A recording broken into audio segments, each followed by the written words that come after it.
అర్థం ఏంటి? అర్థం ఏంటి చెప్పండి?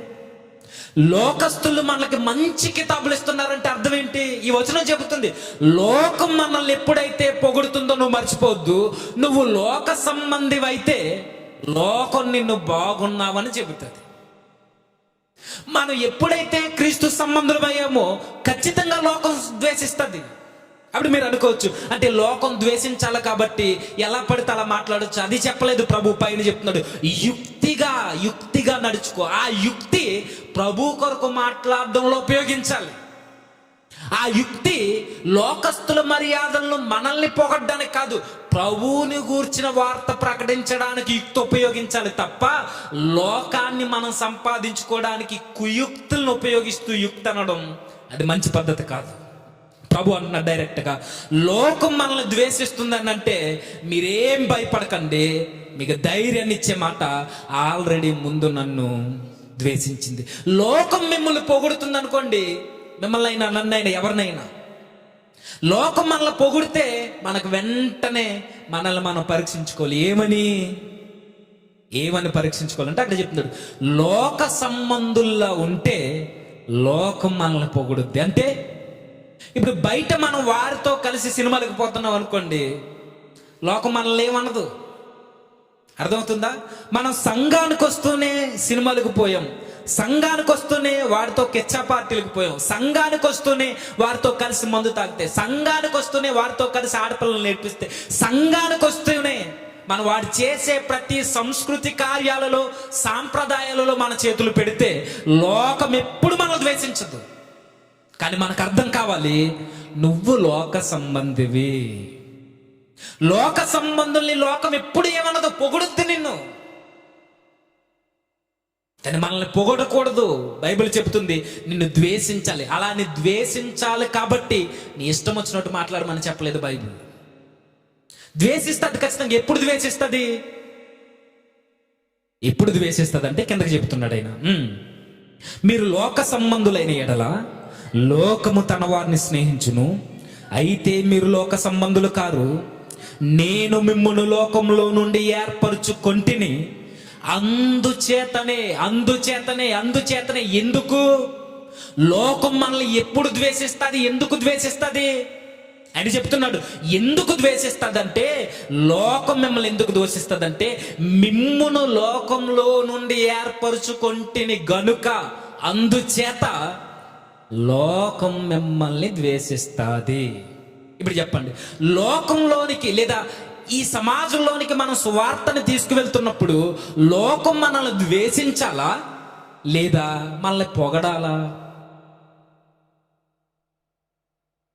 మారే హృదయం కలిగిన వాడు యథార్థవంతుడైతే వాక్యాన్ని విని హృదయాన్ని దేవుని వైపు త్రిప్పుకుంటాడు.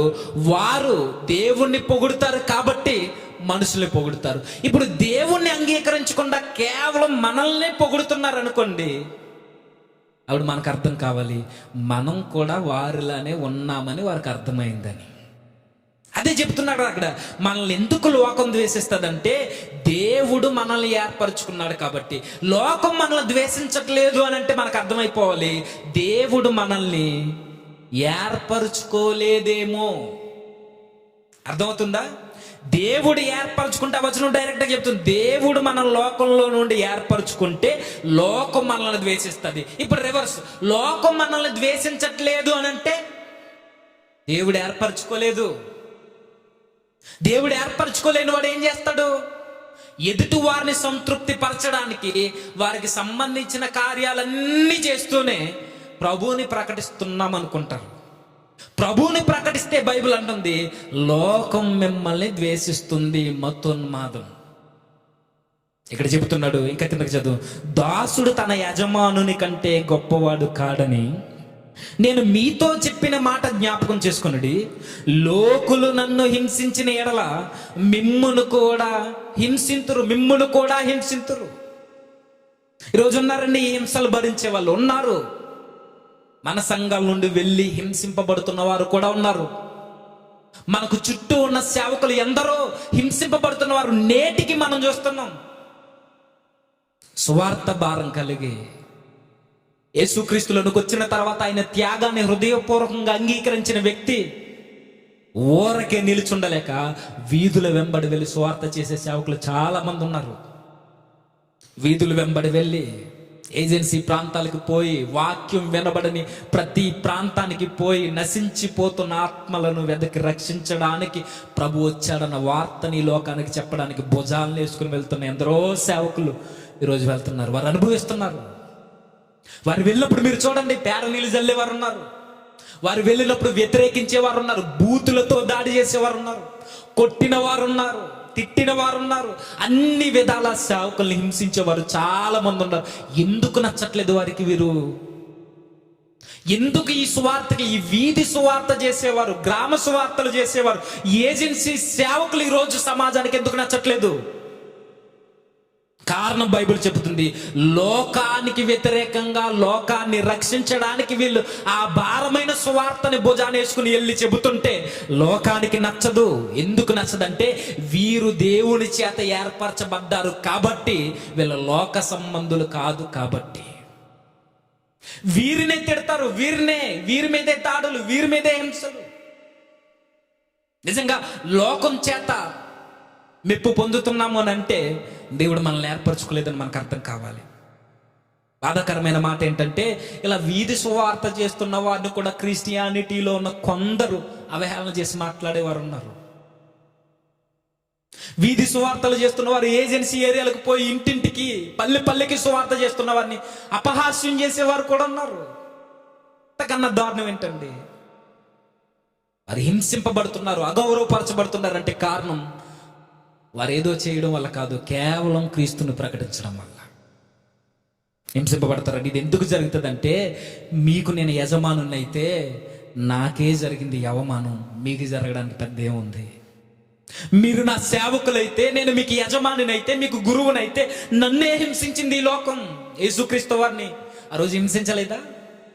యేసుక్రీస్తు వారిని ఆ రోజు అందరు అగౌరవపదమైన పదజాలంతో ఆయన అపహాస్యం చేయలేదా? చేసింది ఆ రోజు. ఈ రోజు ఆయన వెంబడిస్తున్న సేవకులు కూడా ఈరోజు మనకు కనబడుతున్న ఎక్కడెక్కడ కొన్ని వీడియోస్. అంతెందుకండి, మణిపూర్లో జరిగిన అల్లర్లు మనకు తెలుసు. కారణం ఏంటి చెప్పండి? కేవలం క్రిస్టియానిటీ నచ్చక, కేవలం క్రిస్టియానిటీ మీద జరిగిన దాడది. ఏవేవో గంజాయని అవన్నీ ఇవన్నీ చాలా చెప్పుకొచ్చారు, అదంతా కాదది. జరిగిన బ్యాక్గ్రౌండ్ వేరే, అక్కడ పొలిటీషియన్స్ ఏం చేశారో అంతా తెలుసు.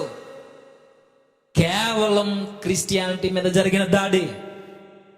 నేను అనిపిస్తుంటదండి, వారి మీద దాడి జరిగిందంటే నేను అనుకుంటాను, దేవుని చేత ఏర్పరచబడిన వారేమో వారు, దేవుని చేత వారు పిలువబడిన వారు కాబట్టే వారి మీద దాడులు జరిగాయి.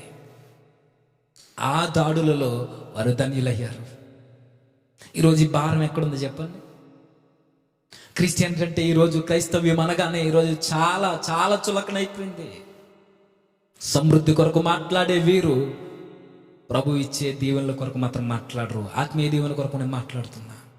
ఎప్పుడు చూడండి ఈ జీవనోపాధి కార్యక్రమాల కొరకే మాట్లాడతారు తప్ప ఈ ఆత్మీయ జీవితానికి పట్టిన రోగాన్ని నయం చేసే వాక్యాన్ని ప్రకటించేవారు చాలా కొద్ది మంది అండి. నేను ఎంత క్లారిటీగా చెప్తున్నాడంటే, లోకం మిమ్మల్ని ద్వేషిస్తుంది, మీరు నా కొరకు ప్రకటిస్తే. ఈ ద్వేషాన్ని కాదనుకుని ఈరోజు దేవుణ్ణి పక్కన పెట్టేవారు చాలా మంది ఉన్నారు.